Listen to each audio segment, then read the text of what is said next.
ஒரு மனுஷன் 2000 கடன் வாங்குறாரு 6% வட்டிக்கு. ஒரு வருஷம் முடிஞ்ச உடனே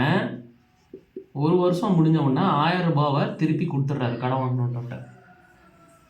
அப்போ 2வது வருஷம் முடியும் போது இன்னும் எவ்வளோ காசு அவர் தரணும் அப்படிங்கிறதான் கேள்வி. இப்போ என்னன்னா, ஒரு வருஷம் முடிவில் 1000 ரூபாய் தந்துடுறாரா, அப்போ ஒரு வருஷம் முடியும் போது எவ்வளோ வட்டி வந்திருக்கும் அப்படிங்கிறத பார்க்கணும். இப்போ 2000 ரூபாய்க்கு 6% வட்டி எப்படி கால்குலேட் பண்ணலாம்? இப்போ 2000 ரூபாய்க்கு 1% எவ்வளோ வரும்? 20 வரும். அப்போ 6% 20 × 6 எவ்வளோ? 120 ரூபாய். ரூபா சிம்பிள் ரூபா போடணுங்க. 120 ரூபாய் வட்டி.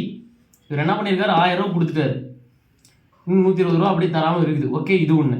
இப்போ 2வது வருஷம் வந்தாச்சு. 2வது வருஷம் வரும்போது மீதி எவ்வளோ இருக்கும்? 1000 ரூபாய் தான் இருக்கும். ஏன்னா 1000 ரூபா கொடுத்தாரா, 1000 ரூபாய் இருக்குமா?